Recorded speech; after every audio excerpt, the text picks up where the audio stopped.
இன்றைக்கு பொதுக்காலத்தின் 29ஆம் வாரம் அக்டோபர் மாதம் 24ஆம் தேதி வெள்ளிக்கிழமை. இன்று புனித அந்தோனி மரிய கிளாரட் ஆயர் அவர்களுடைய நினைவு விழா. இன்று தேவன் நமக்கு தரும் ஜீவ நீரூற்றான இறை வார்த்தைகள் புனித லூக்கா எழுதிய நற்செய்தி இயல் 12 இறை வார்த்தைகள் 54 59 முடிய. அக்காலத்தில் இயேசு மக்கள் கூட்டத்தை நோக்கி கூறியது, மேற்கிலிருந்து மேகம் எழும்புவதை நீங்கள் பார்த்ததும் மழை வரும் என்கிறீர்கள். அது அப்படியே நடக்கிறது. தெற்கிலிருந்து காற்று அடிக்கும் பொழுது மிகுந்த வெப்பம் உண்டாகும் என்கிறீர்கள். அதுவும் நடக்கிறது. வெளிவேடக்காரரே, நிலத்தின் தோற்றத்தையும் வானின் தோற்றத்தையும் ஆய்ந்து பார்க்க அறிந்திருக்கும் போது இக்காலத்தை நீங்கள் ஆய்ந்து பாராமல் இருப்பது எப்படி? நேர்மையானது எதுவென நீங்கள் தீர்மானிக்காமல் இருப்பது ஏன்? நீங்கள் உங்கள் எதிரியோடு ஆட்சியாளரிடம் போகும்போது வழியிலேயே உங்கள் வழக்கை தீர்த்து கொள்ள முயற்சி செய்யுங்கள். இல்லையேல் அவர் உங்களை நடுவரிடம் இழுத்து கொண்டு போக நடுவர் உங்களை நீதிமன்ற அலுவலரிடம் ஒப்புவிப்பார். நீதிமன்ற அலுவலர் உங்களை சிறையில் அடைப்பார்.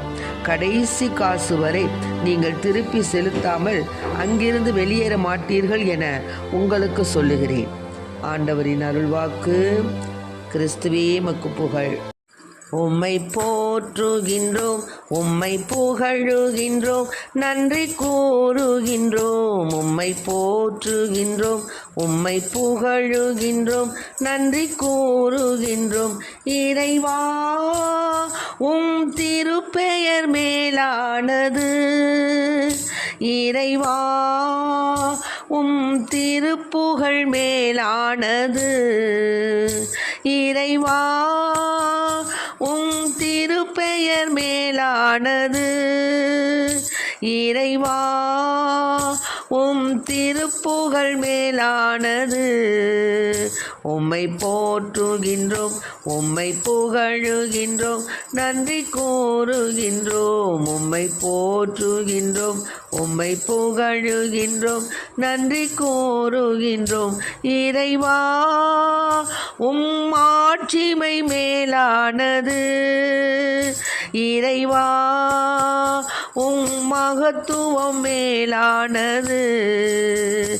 இறைவா, உம் வல்லமை மேலானது. இறைவா, உம் வார்த்தைகள் மேலானது. உம்மை போற்றுகின்றோம், உம்மை புகழுகின்றோம், நன்றி கூறுகின்றோம். உம்மை போற்றுகின்றோம், உம்மை புகழுகின்றோம், நன்றி கூறுகின்றோம். இன்றைக்கு நம் தேவன் தரும் ஜீவ நீரூற்றான இறை வார்த்தைகளை கேட்டோம். அதாவது, இறையாட்சியின் காலத்தை கண்டுணரும் அறிவாற்றல் மக்களிடம் இருக்க வேண்டும் அப்படின்னு ஏசப்பா விரும்புகிறார். அதாவது, இயற்கையுடைய பருவ மாற்றங்களை நம்ம அறிந்து கொள்ள தேர்ச்சி பெற்றவர்களாய் நம்ம இருக்கிறோம். ஆனால் மனமாற்றத்தின் அவசியத்தை, இறை ஆட்சியின் தேவையை நம்ம அறியாமல் இருக்கிறோம். அதனால அன்றாட வாழ்க்கையில் முக்கியமான காரியங்களில் கவனத்தை செலுத்தணும். வழக்குகளையெல்லாம் பேசி தீர்த்துக்கணும். பேச்சுவார்த்தையில் தீர வேண்டிய பிரச்சனைகளை வழக்காடு மன்றங்கள் வரைக்கும் கொண்டு போகக்கூடிய அவசியம் நமக்கு இல்லை. அது தொல்லை தான் தரும் அப்படிங்கிறத இன்று நாம் புரிந்து கொள்ளணும். ஏன்னா இந்த உடல், மனம், ஆவி இவை 3 என்ன பண்ணுதுன்னு கேட்டிங்கன்னா முக்கியமான அம்சம். நமக்கு முக்கியமான ஒரு உறுப்புகள், நமக்கு முக்கியமான கூறுகள். இவை என்ன பண்ணுது? ஒன்றிணைந்து செயல்படாத போது நம்முடைய வாழ்க்கையெல்லாம் எப்படி ஆகுது? அப்படியே தள்ளாடுது. அலைபாயும் நெஞ்சத்தை போல ஆட்டங்காணுது, அப்படியே மாறுது. உடலுக்கு ஏற்புடையது நம்ம மனசுக்கு பிடிக்கிறதில்ல, மனசுக்கு ஏற்புடையது உடலுக்கு பிடிக்கிறதில்ல. ஆக இந்த ரெண்டுக்கும் சேர்ந்து இருக்கிறது நம்முடைய ஆவியாருக்கு ஏற்புடையதாக இல்லை. ஆக இப்படியே நம்ம என்ன செய்கிறோம்? உடல் அதெல்லாம் என்ன செய்கிறோம்? நம்ம ஒன்றுக்கொன்று முரணாக இருக்கிறது. ஒன்று சேர்ந்து வரும்பொழுது தான் ஆவியானுடைய அபிஷேகம் நமக்கு கிடைக்கும். ஒரு குடும்பத்தில் 3 பேர் இருக்கிறாங்கன்னா ஒன்று வேணாம், ஒரு ஆஃபீஸ்லேயே பாருங்களேன், 2 தலைவர்கள் இருந்தாங்கன்னா ஒருத்தன் ஒரு பக்கம் அனுப்பான், ஒருத்தன் இன்னொரு பக்கம் அனுப்பான். அப்போ அந்த அலுவலகம் வந்து திசை மாறும், எங்கே போகிறதுன்னு தெரியாமல் போகிற போக்கு போயிட்டுருக்கோம்.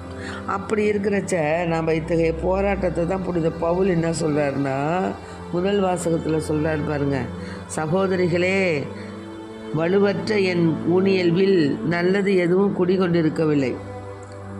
ரோமேருக்கு எழுதிய திருமுகம் 7:18 25 முடிய இருக்குது. அதில் நான் சில வார்த்தைகள் சொல்கிறேன் பாருங்கள்.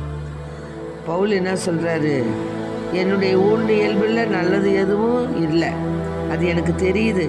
நன்மை செய்ய விரும்புகிறேன், ஆனால் செய்ய முடியலை. நான் விரும்பக்கூடிய நன்மையை செய்ய முடியலை, ஆனால் நினைக்காத தீமையை செய்கிறேன். ஆமாம், இப்போ நம்மளே பாருங்களேன், செல்லு பார்க்கக்கூடாதுன்னு நினைப்போம், ஆனால் செல்லு பார்த்துக்கிட்டு தான் இருப்போம். கோயிலுக்கு போகணும்னு நினைப்போம், ஆனால் கோயிலுக்கு போகாமல் தான் இருப்போம். இப்படி நல்ல செயல்கள் செய்யணும் அப்படின்னு நம்ம மனசில் இருக்கும், ஆனால் அதை செய்ய முடியாமல் என்ன பண்ணுது, ஊனியல்பு தடுக்குது. ஆக நம்ம விரும்புகிற நன்மையும் செய்வதில்லை, தீமையை தான் செய்கிறோம். நம்ம விரும்பாததை செய்கிறோம். அதனால் அதை நாமளாக செய்யலை, நம்ம குடிக்கொண்டிருக்கோம். பாவம் தான் நம்மளை இப்படிலாம் ஆட்டி அலைக்கழிக்குது. அதனால் நம்ம நன்மை செய்ய விரும்பினாலும் நம்மளால் தீமையை தான் செய்ய முடியுது. இத்தகைய இது ஒரு செயல்முறையை தான் என்னிடத்தில் பார்க்கிறேன் அப்படின்னு சொல்லிட்டு பவுல் சொல்கிறார். அதுபோல் இன்னுமாக என்னன்னு கேட்டிங்கன்னா, நம்ம உறுப்புகளில் வேறொரு சட்டத்தை காண்கிறோம். மனம் ஏற்றுக்கொள்ளும் சட்டத்தை அது எதிர்த்து போராடுகிறது. ஆக நம்ம உறுப்புகளுக்கும் மனதிற்கும் போராட்டம் நடக்குது. ஆக இறங்கத்தக்க மனிதன் நாம், சாவுக்கு உள்ளாக்கும் இந்த உடலில் நின்று என்னை விடுவிப்பவங்க யார்? அது யாரை விடுவிப்பா? நம்ம ஆண்டவர் இயேசு கிறிஸ்துவின் வழியாய் கடவுள் தான் நம்மளை விடுவிப்பார். அவருக்கு தான் நம்ம நன்றி சொல்லணும். ஆகவே அத்தகைய போராட்டத்தை நம்மளை விடுவிக்கக்கூடிய தேவனை நமக்கு விடுவிக்குமாறு மனம், நம்முடைய உடல், மனம், ஆவி மூன்றும் ஒருங்கே இணைந்து ஆண்டவருக்குள் செயல்பட ஆண்டவரிடம் மன்றாடுவோம். கடவுளே நம்மை விடுவிப்பார். ஆமென். Praise the Lord. மரியே வாழ்க.